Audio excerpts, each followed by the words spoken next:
नमस्कार दोस्तों, Aarav study point में आप सभी का स्वागत है। दोस्तों कैसे हैं आप सभी? आशा करते हैं आप सभी अच्छे होंगे। तो दोस्तों इस वीडियो में मैं आपके लिए थर्ड पाली में जितने भी आपके रेलवे ग्रुप डी की परीक्षा में 16 दिसंबर को पूछे गए थे उन सभी क्वेश्चनों को लेकर आया हूं। तो दोस्तों यदि आपका भी रेलवे ग्रुप डी का एग्ज़ाम है तो चैनल को सब्सक्राइब कर लीजिए, बेल आइकन को दबा लीजिए जिससे हमारी आने वाली वीडियो की नोटिफिकेशन आप तक पहुंच सके। और दोस्तों इस वीडियो की पीडीएफ चाहिए तो आपको हमारे टेलीग्राम ग्रुप को ज्वाइन कर लीजिए, वहां पर आपको इस वीडियो की पीडीएफ मिल जाएगी। अब चलते हैं उन सभी क्वेश्चनों की तरफ जो आपकी थर्ड पाली में 16 दिसंबर की परीक्षा में पूछे गए थे। देखिए पहला प्रश्न क्या था, 2025 के फ्रेंच ओपन पुरुष एकल का खिताब किसने जीता था? तो इसका राइट आंसर था ऑप्शन सी, कार्लेस अल्कराज। ये था इस क्वेश्चन का राइट आंसर। अब बढ़ते हैं अगले क्वेश्चन की तरफ। देखिए अगला क्वेश्चन पूछा गया था 2025 में ICC cricket hall of fame में किस भारतीय खिलाड़ी को शामिल किया गया है? तो देखिए इनका नाम क्या था, महेंद्र सिंह धोनी। ऑप्शन बी था इस क्वेश्चन का राइट आंसर। आगे चलते हैं अगले क्वेश्चन की तरफ। भारत का सबसे पुराना पक्षी अभयारण्य कौन सा है? तो देखिए इस क्वेश्चन का जो राइट आंसर था वो था ऑप्शन बी, वेदांतगल पक्षी अभयारण्य जो कि आपका तमिलनाडु राज्य में है।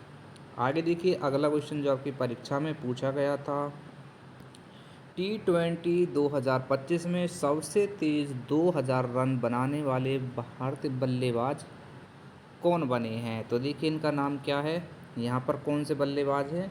ये है शेन वॉर्न। ठीक है, ऑप्शन बी इस क्वेश्चन का राइट आंसर था। और देखिए यहाँ पर डिटेल भी दे रखी है, थोड़ी सी देख लेते हैं यहाँ पर क्या डिटेल है कि T20 क्रिकेट में सबसे तेज़ 2000 रन बनाने का रिकॉर्ड शेन मार्श के नाम है। और लेकिन 2025 में साई सुदर्शन सबसे तेज़ भारतीय बन गए हैं जिन्होंने सचिन तेंदुलकर की 59 पारियों का रिकॉर्ड तोड़ा है। अगर T20 नेशनल की बात करें तो बाबर आजम और मोहम्मद रिजवान सबसे तेज़ है। ठीक है, आगे देखिए अगला क्वेश्चन। नेक्स्ट क्वेश्चन पूछा गया था कि चिनाब ब्रिज समुद्र तल से कितना ऊंचा है? तो इसका जो राइट आंसर था वो था ऑप्शन ए, लगभग 359 मीटर।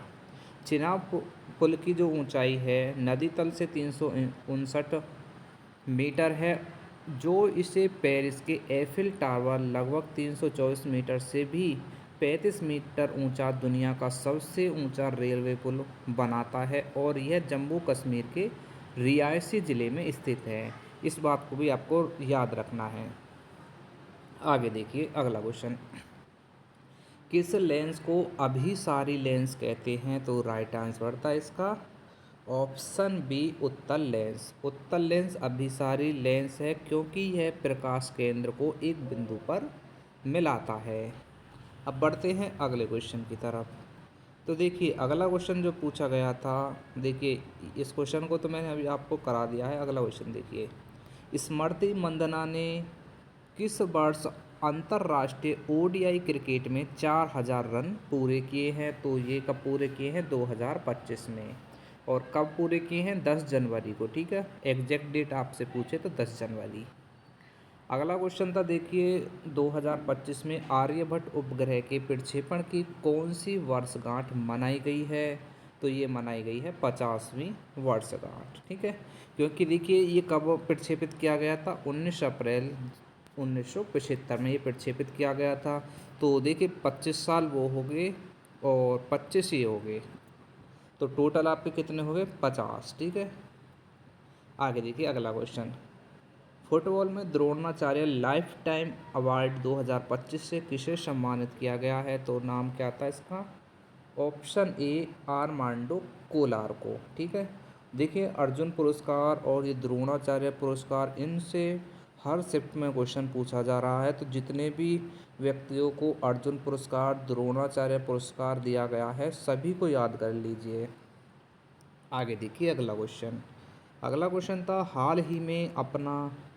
हाल ही में भारत का पहला नगर निगम कौन बना है जिसने प्रमाणित ग्रीन म्यूनिसिपल बॉन्ड जारी किया है? तो ये था गाजियाबाद नगर निगम। ऑप्शन ए उस क्वेश्चन का राइट आंसर था। अगला क्वेश्चन था केंद्रीय बजट 2025 में किसान क्रेडिट कार्ड योजना के तहत नई ऋण सीमा क्या घोषित की गई है? तो ये घोषित की गई है 5 लाख रुपए।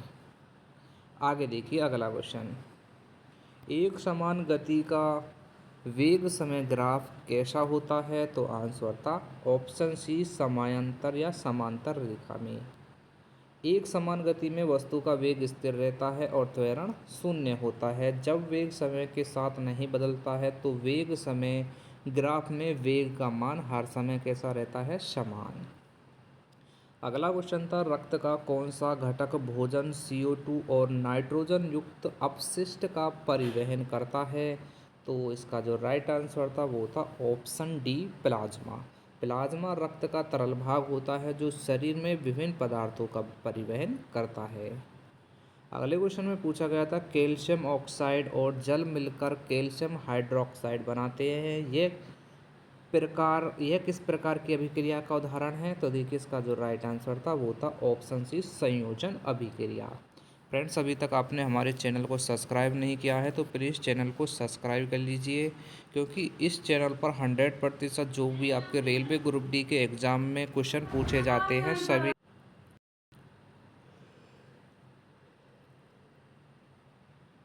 अगला क्वेश्चन देखिए, अम्ल एवं क्षार की अभिक्रिया से क्या बनता है? तो इससे बनता है लवण और जल। नेक्स्ट क्वेश्चन देख लीजिए, यदि किसी तरंग की आवृत्ति दोगुनी हो जाती है तो उसका तरंग दैर्घ्य कितना हो जाएगा? तो तरंग दैर्घ्य कितना हो जाएगा? ये उसका आधा हो जाएगा। ऑप्शन बी इस क्वेश्चन का राइट आंसर था। आगे देखिए अगला क्वेश्चन, एक सड़क पर एक समान गति से चलते वाहन का वेग समय ग्राफ कैसा होता है जब वेग समय के साथ नियत हो? तो आंसर था इसका ऑप्शन ए सीधी रेखा जो समय अक्ष के समांतर हो। ये था इस क्वेश्चन का राइट आंसर। आगे देखिए, ये क्वेश्चन आपका कल यानी कि सेकंड शिफ्ट में भी पूछा गया था और थर्ड शिफ्ट में भी ये क्वेश्चन पूछा गया है। जे थॉमसन ने किसकी खोज की थी? तो ये खोज किसने की थी? इलेक्ट्रॉन की खोज किसने की थी? जे थॉमसन ने। ठीक है, और मैंने आपको ट्रिक भी बताई थी इसकी कि इन तीनों को कैसे याद करेंगे। ईंट पर नाच, ठीक है, ये थी इनको याद करने की ट्रिक, ईंट पर नाच।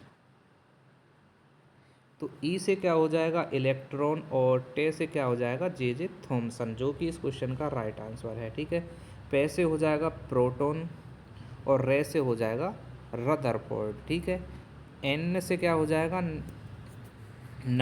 ये न्यूट्रॉन हो जाएगा, और चे से क्या हो जाएगा? चैडविक। ठीक है, दोनों तीनों को याद रखना है। हो सकता है आगे आपका क्या पूछ ले, प्रोटॉन के बारे में पूछ ले या न्यूट्रॉन के बारे में पूछ ले। ठीक है, क्योंकि इलेक्ट्रॉन के बारे में तो आज पूछ लिया है इसमें। आगे देखिए अगला क्वेश्चन, विद्युत चुम्बकीय क्षेत्र की दिशा ज्ञात करने के लिए किस नियम का उपयोग किया जाता है? तो देखिए इसमें किस नियम का प्रयोग किया जाता है? फ्लेमिंग के दाएं हाथ का नियम। ठीक है, ऑप्शन भी इस क्वेश्चन का राइट आंसर था। आगे देखिए अगला क्वेश्चन,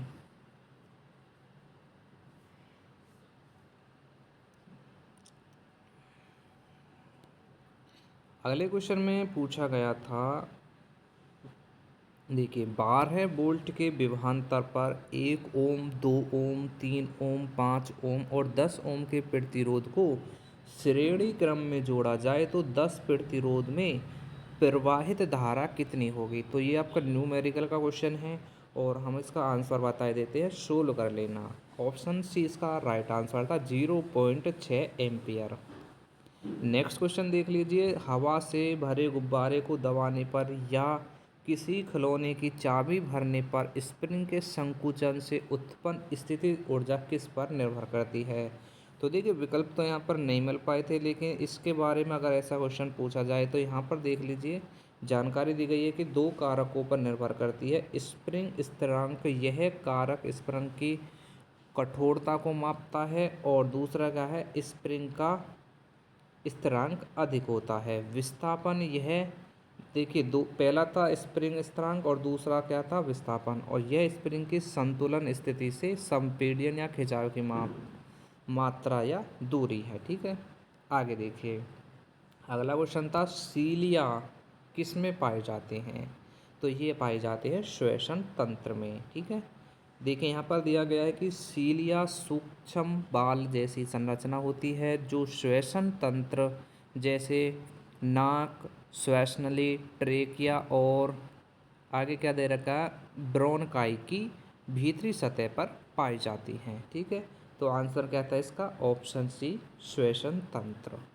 नेक्स्ट क्वेश्चन देखिए, कार्टिलेज में किस प्रकार का मैट्रिक्स भरा हुआ होता है? तो राइट आंसर था इसका ऑप्शन ए, फाइबर मैट्रिक्स।